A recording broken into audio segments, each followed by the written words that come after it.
Good evening and welcome to Slam the Gavel, the show that tells it all regarding family court, other court issues, as well as CPS. I am your host, Marianne Petrie. This episode of Slam the Gavel is sponsored by CPS Protect Consulting Services. A child protective services case is one of the most frightening experiences for any parent. Don't face it alone. Face it with confidence with Urgent Assist by CPS Protect. You can have access to former CPS investigators to make sure you preserve your rights and protect your family. If you're facing CPS involvement and aren't sure where to turn, their child welfare consultants can help you.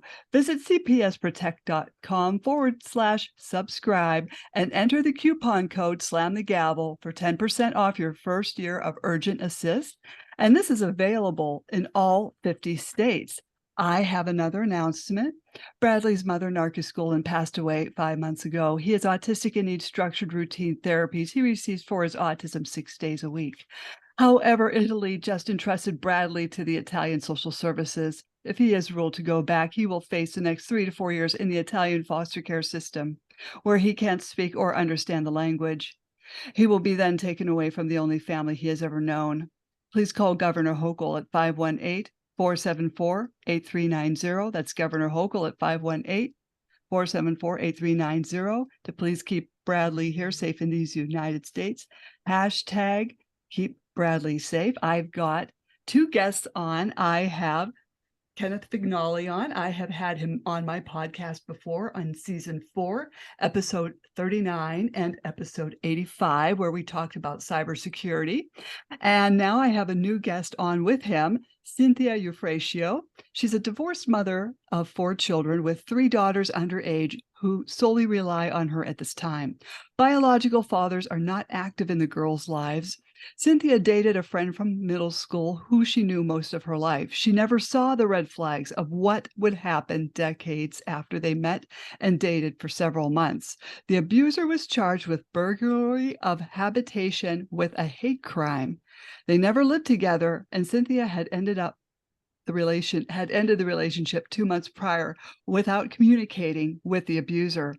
On July 3rd, 2020, the abuser broke into the home she owned in Cypress, Texas. Cynthia and her daughters were in the living room. She saw a look in his eyes that she had never seen and feared for her and her children's lives.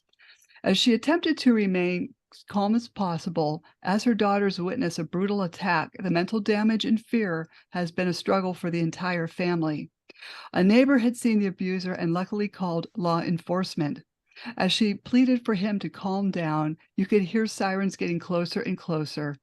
The abuser fled the scene. Cynthia took her 3 daughters and left everything to seek a safe place in fear he would come back and murder them.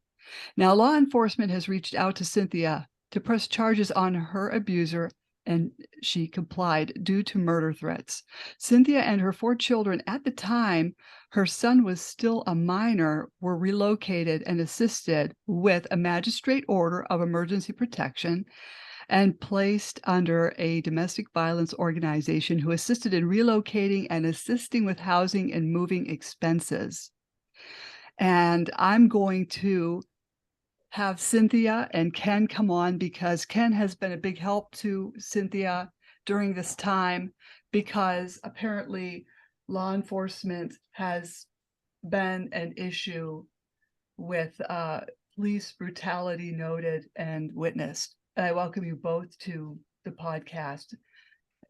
Where are you at with everything? How did you get involved with all of this, Cynthia? First of all, I thank you for having me on your show, your podcast. And currently, the situation is still ongoing, even after 3 years, almost a month away from 3 years. My 11-year-old daughter was taken from me last Thursday, and I have not seen or spoke to her since. What did you do? She was just taken. And Well, it was the last day of school, Thursday the 25th, and the counselor had called me from school and notified me that Avery's friend had said that Avery mentioned she was feeling suicidal and if she could speak with Avery, and I agreed. And she went to school that day, and then my sister offered to pick her up, take her to go have ice cream and bring her home, which she frequently does. So she did. She picked her up, and then she refused to bring her back. So I had to call law enforcement myself out to my parents' home, where they would not release my daughter to me. I have primary custody of her and have her whole life. Her father's not involved, and law enforcement took it upon themselves to, I guess, contact the father as well as CPS. And the father went out and they released her, not CPS, but law enforcement pressured her into saying that she would agree to go with her father. And she hasn't seen him at all for how many years? Much.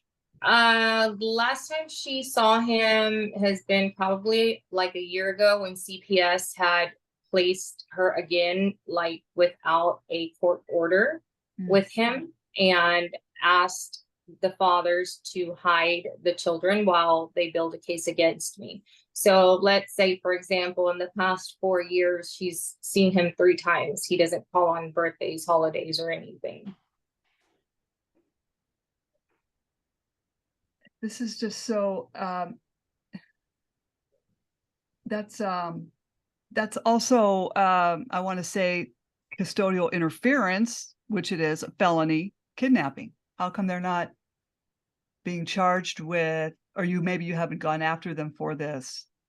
I want to get my daughter home safe prior to, enforcing any criminal charges against anybody who was involved in criminal activity. And how did you meet Ken? Kenneth was when I had to relocate from it was my second relocation from the domestic violence agency. He lived in the same neighborhood, and I found him on Nextdoor, where he advertised, his business about, cyber security, per se. So I had already filed a report previously, about, I was being cyber stalked. I could hear like clicking on my phone in the middle of the night. So I knew something was up, but law enforcement said they did not have the resources to look into that. So I was very weary about, even the post that Kenneth posted, because I was like, well, let me make sure, this is not somebody related to my abuser. And it wasn't. He lived in that neighborhood for a long time. And so I basically took a chance, and I messaged him and I said, I need help. And he did. And he confirmed that all of our devices were extremely, monitored and basically hacked. And this is terrible.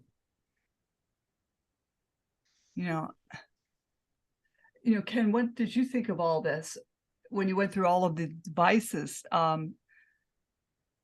don't know. I mean, did you have Alexa in your house too? Some people have that, and people can get into that too, from what I understand.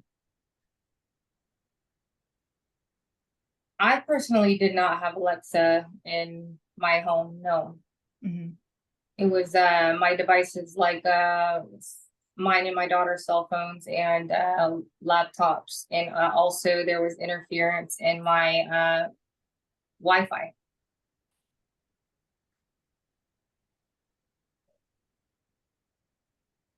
When you notice these things, I know you said you mentioned you heard clicking. What other things did you notice if your devices were hacked? How did you, were there other clues to that too? Sometimes I would hear static in the background, or if I was trying to make an important phone call about certain situations that pertain to serious matters, the line would drop. The battery would drain very quickly. Mhm. Sometimes I even heard like people, like two people speaking, but you couldn't understand what they were saying in the background. So my phone was spoofed, meaning it was duplicated. Duplicated to where they had access to every app on my phone, including my location at any time. So they committed fraud, identity theft, IRS fraud, drained my savings, and I never recovered the money from that.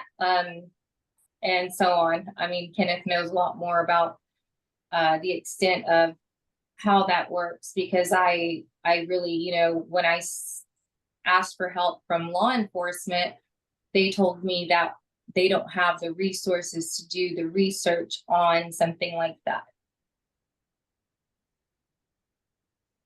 So Ken, what do you think? I mean, here they hacked into everything and her savings is gone. She's can't even get her savings back.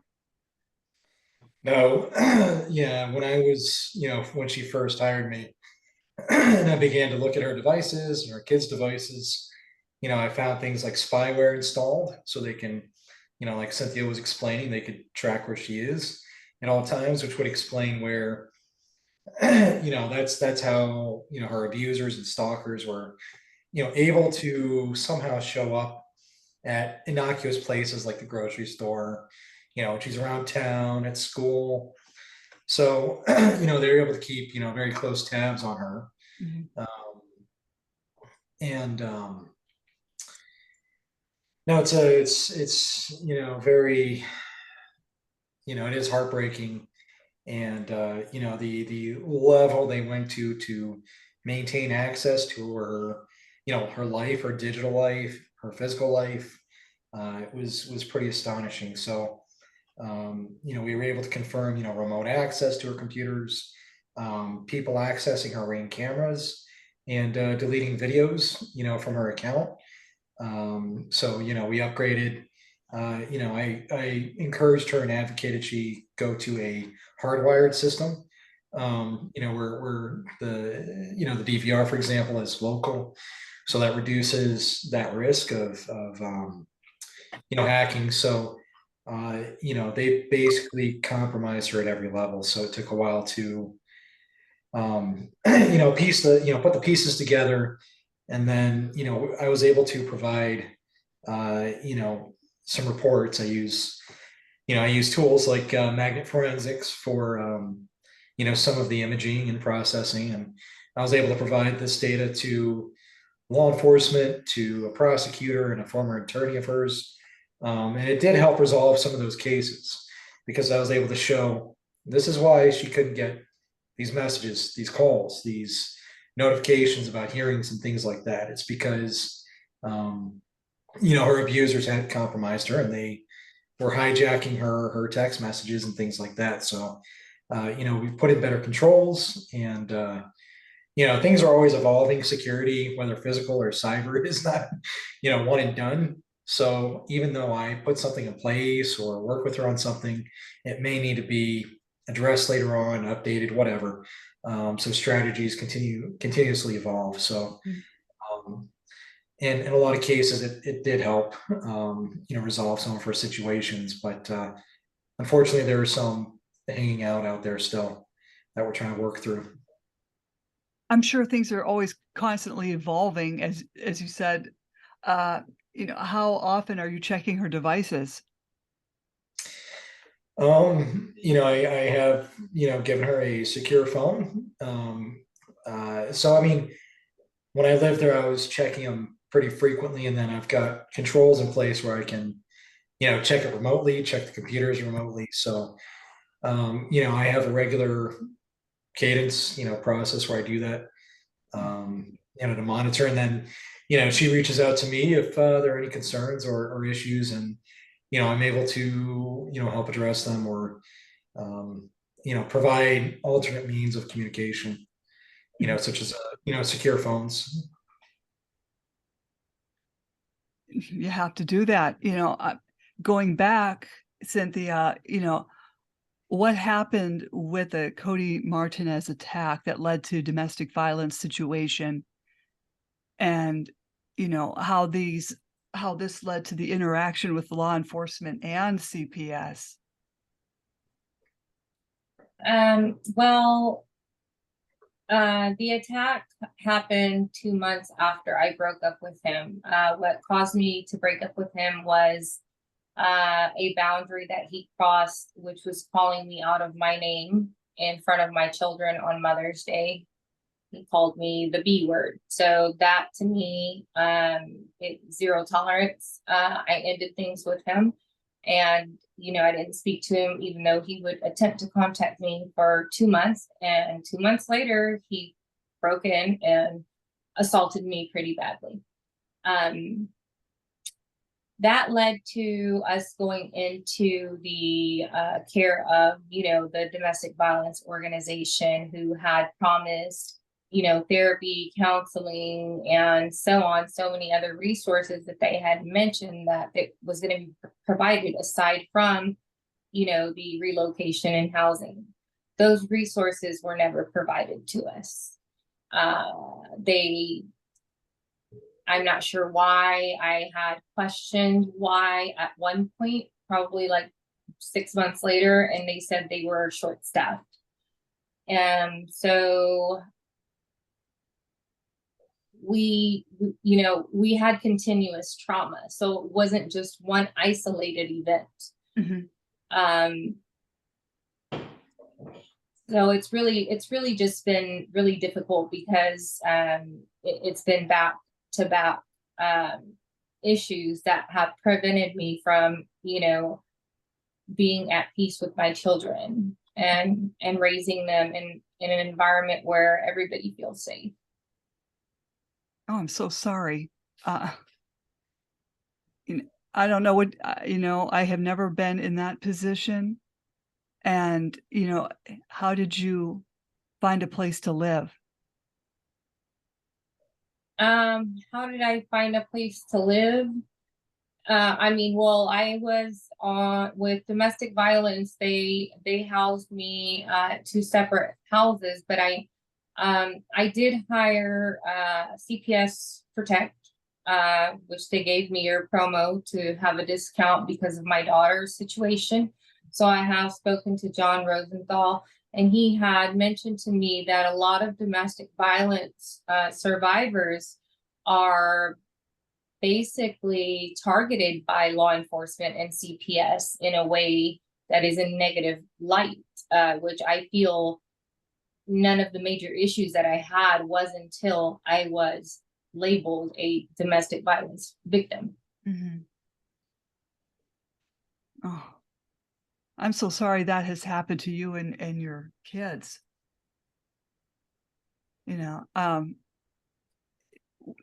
With the relocation, you eventually found, some place to stay. Did you have family or any family? Yes, I'm staying at a family member's home right now. But also, like, family is also now involved in a negative way as well, because of manipulation of my ex-husband, which is another story. But we we're I have a safety plan in place any home we live in for my girls, and I know that at any point in time there is a threat, like it's never stopped.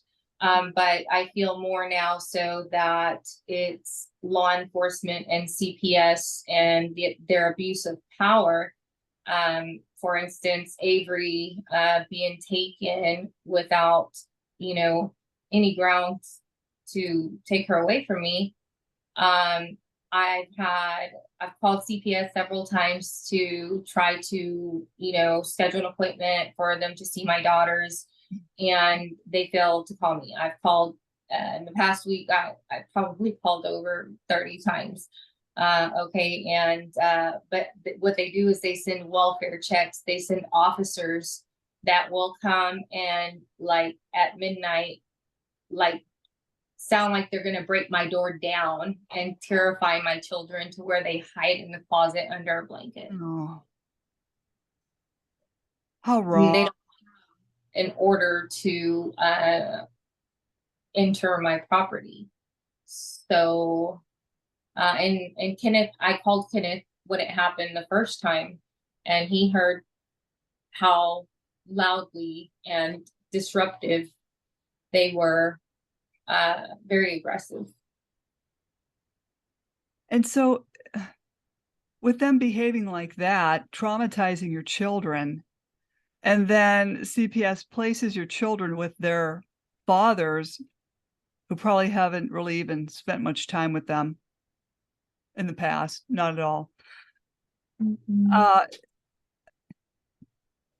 I just don't understand why CPS is doing this to people. I wish I had an answer for that. I wonder about that a lot myself, because I don't understand. And like I said, I wasn't placed in this type of situation until I was labeled a domestic violence survivor. So that's when, like, there was back-to-back issues with law enforcement and CPS threatening me and, doing things that are actually illegal. As well as law enforcement as well. And I wish I could understand why, but I don't understand their way of thinking. No, I don't either. You were arrested by Fort Bend County Sheriff's Department, and they charge you with aggravated assault with a deadly weapon, as well as evading arrest. What happened to you? Was that like a false arrest type of thing? Yes, I was actually protecting my property, and actually I had called Kenneth because the fence was basically cut and altered, because I would go out into my back patio every day, and he lived in the neighborhood. So I called him out to come take a look. And he was present during the arrest. So were my daughters. And basically, I did have a weapon, but I did not point it or threaten to kill anybody. But I felt like our lives were in danger, because the neighbor did threaten me, and Kenneth did tell law enforcement that. And so they have, I'm still fighting the case. Actually, I have court tomorrow, and the evading arrest was dropped because I didn't evade arrest.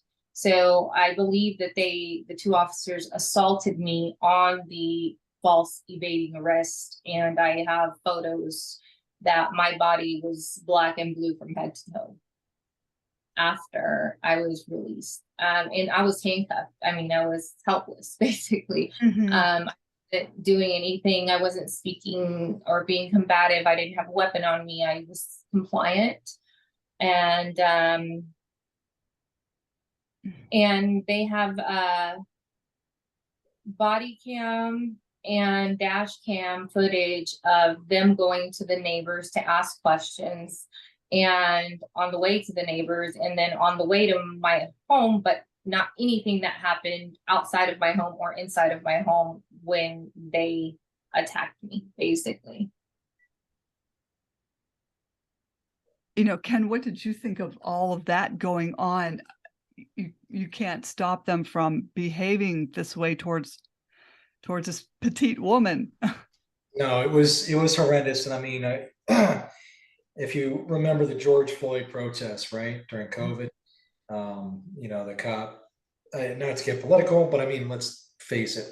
There's a lot of issues, while I do support law enforcement to an extent, there is a major issue, especially in Texas, of, law enforcement that um, they basically let the power get to their heads, right? So when they showed up, I know they turned off the body cameras. I know they turned off the dash cams. I know they've altered evidence, spoliation, that's another conversation. But when I witnessed this, I was trying to explain to them, I told them she had a previous injury she was still recovering from. Mhm. I believe it was her shoulder or rotator cuff. It's been a while. So I said, listen, she's been compliant. She's unarmed. There's no reason for you to, be doing this. And so at one point they said, do you want to pick her up? And I said, I looked at Cynthia and, I wanted to get her consent, and I didn't want to just leave her, laying there like an animal. It was horrible. Like it was, I also have copies of the photos of the aftermath. So, but the bottom line is, it is frustrating, as a citizen, as a friend, as a neighbor, as a professional she hired, to witness this, right, and feel helpless and powerless, and then seeing, the massive injustice that she's still going through over a year later, going to court tomorrow. So it's I mean, heartbreaking is not even the right word for it. I'm like, she's got her daughters in there, she's unarmed, she's been compliant. And one thing to note is a couple of the officers that showed up, I had recognized from previous calls, when she would call for concerns about, people being on a property. They would make jokes of it, every time. And every time they would ask me, hey, is she on drugs? Is she like mentally ill? And there's another case I dealt with in Texas, not to take away, where, this lady was a well-to-do lawyer. And she was getting similar treatment. But Cynthia's is by far the worst scenario I've ever seen in my life. And there needs to be justice in the sense of, freedom and repercussions for those law enforcement officers for what they did. I know they cut off their body cameras when they were talking to me on scene. They said, they asked if I had been drinking, if, if she was intoxicated, if she was on, any drugs, if we were doing drugs together. I'm like, well, look at me. No.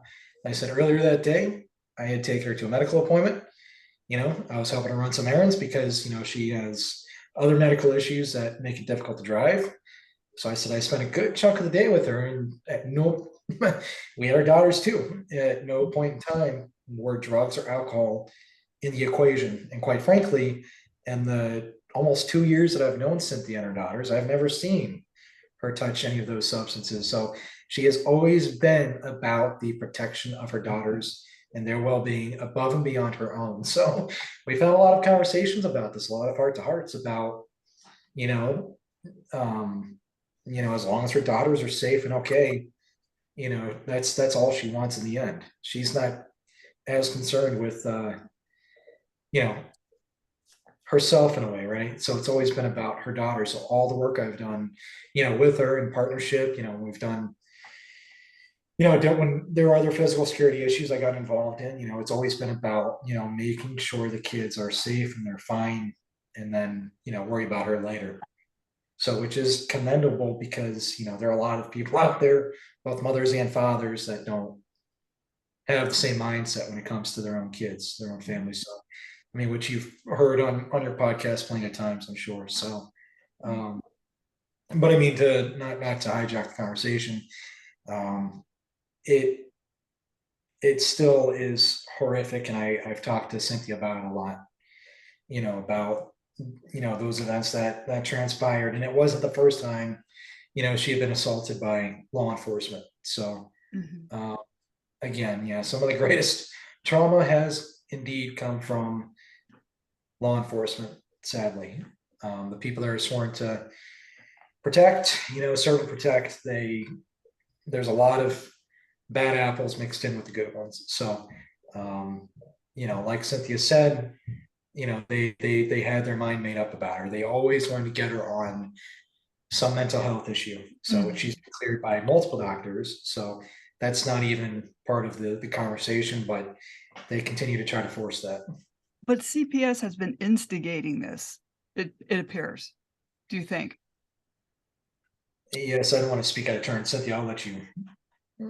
Well, I mean, I think you feel the same way. I think we have both spoken on, because you've been there through a lot of the law enforcement issues as well as the CPS issues and KDISD as well. And I believe they all kind of work together against me. Mhm.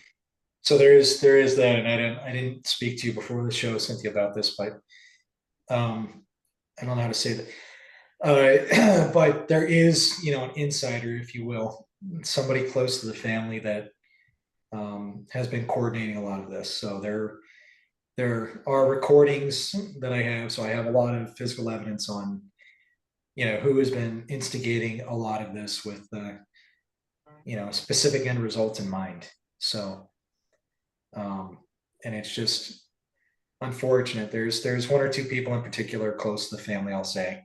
I don't want to speak out of line, Cynthia, on a public channel, but they're basically two primary people internal to the family that are instigating a lot of these calls. So, and they've admitted and said, and I actually had a master investigator in Texas tell me this, that he can't confirm or deny, but there is basically one source where these calls are coming from, which is someone close to the family that has,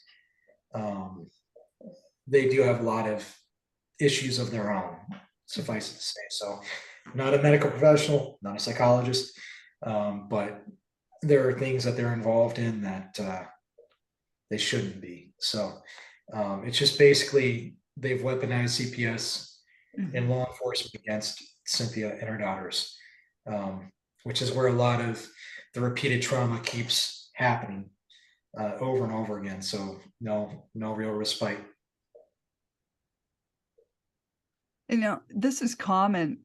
I've heard this theme in multiple podcasts with other guests where, family is instigating. There's a lot of family dysfunction, and there, apparently blood is not thicker than water. You know, my mother would always say blood is thicker than water, but not anymore. People are calling CPS, they're weaponizing CPS, they're wasting tax dollars is what they're doing. Right. And no, in other cases I get involved in are swatting, doxing, things like that, right? Where law enforcement are called against other, like you're a public personality, right? You host the show all the time. So if somebody, disagreed with you or did not like what you were talking about, they could call law enforcement and say you've got a gun at your house, you've got hostages. And so a lot of states have enacting laws where those are misdemeanors all the way up to felonies, right? Especially because people have lost their lives. And I think this situation, like Cynthia is going through, needs to be treated in the same light. It's no different. The impact is still the same: loss of life, traumatized children, single mothers being traumatized. So I would love to see legislation passed and enforced where, kind of like after making a lot of fake 911 calls, there are fines, there are jail time consequences. The Mhm. same thing needs to happen with multiple false allegations of, these CPS, calls. Mhm. So these tips, these anonymous tips, are not really anonymous, but that's what I think the conversation needs to be: is people being held accountable Mhm. for their actions, especially when after every single case, Cynthia has won every single incident, right? CPS comes in, they do their investigation, they cause a lot of havoc, a lot of distress for the children, for Cynthia, despite her being compliant. And it's just like, after a certain period of time, CPS should realize this is just a waste of resources. Mhm. We're just traumatizing this family over and over and over again. There's like, what are we doing? So for anybody listening to this podcast, I would love to, elevate these conversations to change that, for Cynthia and for others. So, and I apologize for getting on my No. soapbox, but No, I please wanna, do. yield the floor back to Cynthia and yourself, Marianne. So it's something I'm very passionate about, and it's just like it makes sense, right? Because like you mentioned, a lot of people are going through this, and there's no consequences, for this bad behavior, this criminal behavior, but there is for other similar false allegations, false calls. So Oh, yes. And it's, as you said earlier, multiple. I mean, I had multiple calls on me with indications that I had to hire a lawyer and fight off. And there's no consequences for these individuals that waste taxpayer dollars. right. That has to pay a judge to listen to this ridiculous story that he's going to roll as, exonerate me, for instance. Right. And legislation has to be passed. Something has to be done with these individuals that are making multiple phone calls. I know of one gentleman that had, I think he said 45 calls on him. When does it end? I don't know. I mean, it impacts a lot of people. I mean, it impacts people across all social dynamics, right? Part of the spectrum, right? Rich, poor, Hispanic, white. I mean, just it doesn't impact just one particular segment of the population. It impacts a lot of people, and predominantly, from what I've personally been involved in, Cynthia's, a single mother, so it just needs to change. So, yeah, I know I have a good friend. He's a former CIA case officer, served there for many years, and he went through something similar from his ex-wife. So I know it impacts, both genders. It's not just a gender-specific issue. So, it tears apart families, careers, mental health. So it's something that really needs to change. And I think I'm trying to have these conversations with, others I know, and bend the ear of politicians anywhere I can. People that can make a difference. This is, Cynthia, I feel so bad for you and your daughters, because when they look at a policeman, they're going to just be terrified. I can't imagine. You want to raise your kids to respect law enforcement and know that you will be protected, and that's their job. No, they've already, all three of my daughters, 14, 11, and 7, are terrified of law enforcement and CPS caseworkers and officials. They are terrified because of what they have seen, what they have caused, and the ongoing, traumatizing the children. It's not, to me, it's not just the taxpayer dollars that they're wasting on continuous investigations, but the children that are being traumatized by repetitively being questioned, taken photos of, strange questions, which, things that don't go on in our home, and asking them in different ways to try to, I think it's really sad. But yes, no, my children are terrified of law enforcement and CPS. I'm so sorry. Where are you at now with everything? I know you're staying with, family, but, you've got court tomorrow. What are your thoughts on court tomorrow?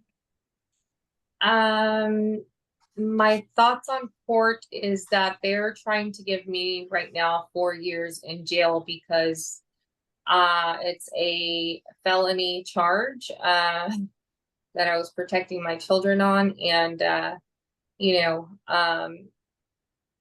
and they first had offered if I signed and said that I was crazy or mentally ill, that they would dismiss those charges. And I said, but I'm not, so I'm not going to sign. they offered a dismissal based on if I agreed that I was Oh my God. like mentally lost and psychotic. I wonder why they're always playing the mentally ill card. It just seems like a common thread. So now you don't know what's going to really even happen to you tomorrow. And you were just protecting your children. I know that it's not the final trial. I'm taking it all the way to trial.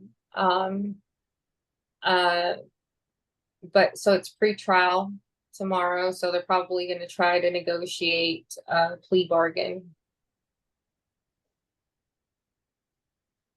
Oh, I'm so sorry. It's unbelievable, but it is believable because you know, I hear things like this a lot. I just, you know, what do the grandparents think? I mean, if I was your mother, I'd be horrified. My mother is actually one of the people who I was,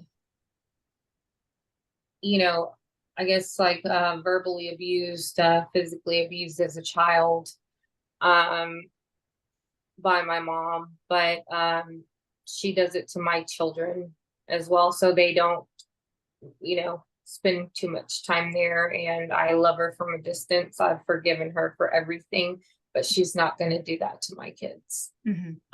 So it's really like just me and my daughters, and that's really our family. That's it. Yeah, it's such a shame. You're going through this, you have a lot on your shoulders, and you still have not seen your youngest one at all. And that's got to be highly stressful. Extremely. I've been crying every day. It's been a week and 3 days now. I've lost several pounds from not being able to eat. Law enforcement has come over here at least 3 times trying to break my door down to do a welfare check since then. So yeah, like 10 days. It's been 10 days. Lack of sleep. It's been rough. Yeah. What about your other daughters? Are they asking about the younger one? Where is she? They're probably wondering where she is. And I mean, this is like, yes. My youngest, my 7-year-old keeps looking at pictures of her sister on her cell phone. And they miss her, and we miss her, but I feel that everything happens for a reason, and I have faith that she's okay, and I have faith that she will come home soon. You have to have faith that all this will straighten out.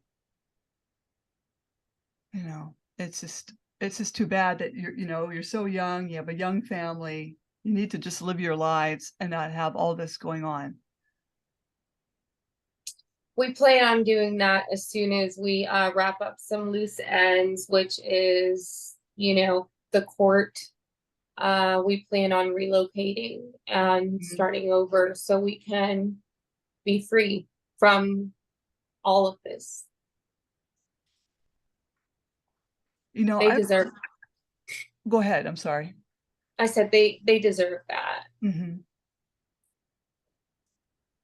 As far as states that I've heard that are really bad, I've heard, Texas being bad with CPS, New Mexico, Arizona. You'll have to look hard at where you want to move. Yes, I'll definitely have to do a lot of research. Yeah, it's too bad. I mean, I'm glad you've had Ken to lean on. You know, it's just, Definitely. I think he is an amazing person in everything that he is knowledgeable in. He's believe he has saved our lives at least 3 times from murder attempts. He has stopped them in their tracks. And I know he has. He's an earth angel. He does amazing work. You know, he did amazing work securing you know, our home internet when we lived in that neighborhood. And basically providing like a shield of security in the cyber world for us for some time. You know, and it it really did help us for a while.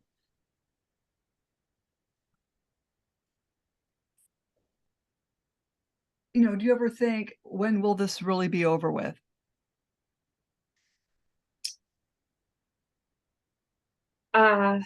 I do think about it a lot, actually, because I don't want my children to suffer anymore. But I have to be patient. Mhm. I feel to have the most positive outcome, I have to trust and be patient. It's so hard to do that. To sit back and put it in God's hands. That's all I can do, Right. because I don't have the strength to carry on. He's the one who gives me the strength to basically live my life every day Mhm. right now. Because your 14th Amendment rights have been totally trampled on. It's so unfair. Ugh. Yeah, I never saw all the injustice until, like I said, I was labeled a domestic violence victim. So I didn't know about the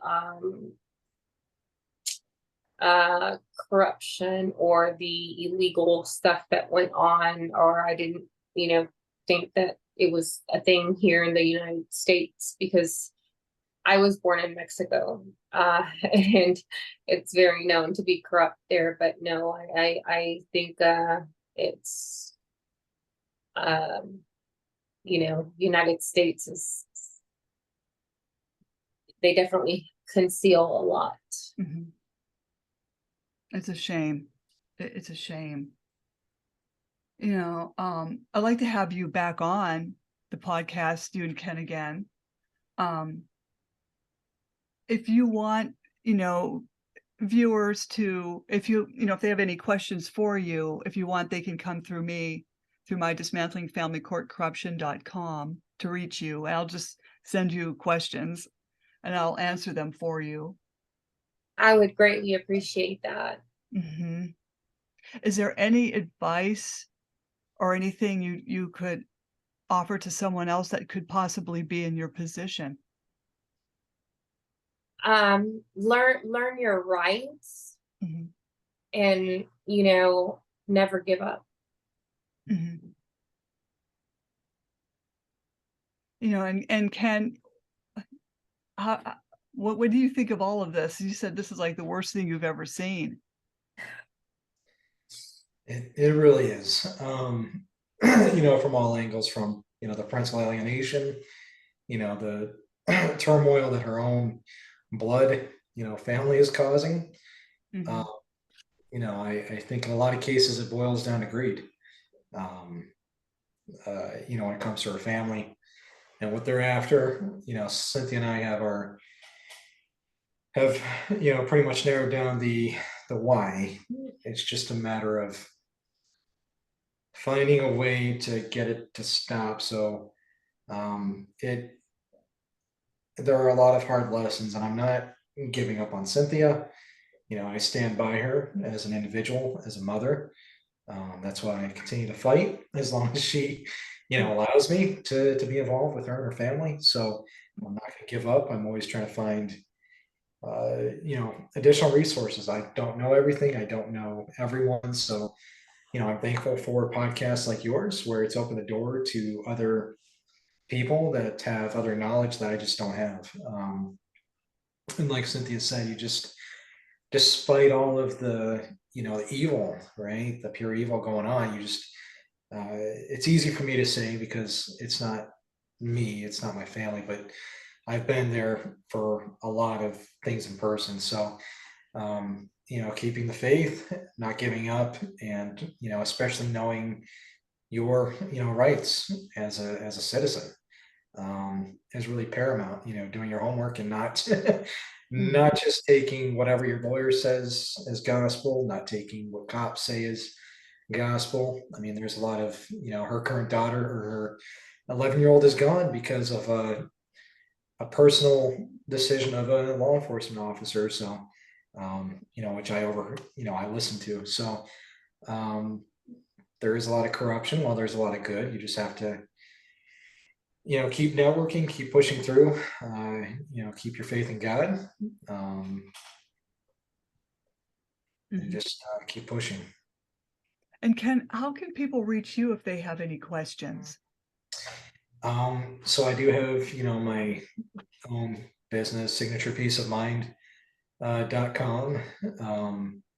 And then we also, I am chairman of the board for a nonprofit called We Create Warriors. So I'll put a little plug in there if you don't mind. We may be welcoming a new board member soon, hopefully. But we have a website called We Create Warriors.org. So we are recognized in Texas. We're working to be recognized by the IRS this year. But people can reach out through these different channels. So I try to be responsive when people reach out and do my best to help. Well, I appreciate both of you coming on and sharing this with everyone. And, I hope things settle down. But again, I'd like to have you both back on for an update. Thank you. I would love to. Okay. Well, hey, don't jump off. Slam the Gavel's a podcast to help the public understand what really goes on in these family courtrooms. I'm your host, Marianne Petrie, author of Dismantling Family Court Corruption, Why Taking the Kids Was Not Enough, and Cry Out for Justice, Poems of Truth. Please join us again here with Kenneth Vignali and Cynthia. I'm trying to pronounce your last name. I'm so sorry. Eufracio, thank you. Very sorry. I'll have you all back on again. And thank you so much.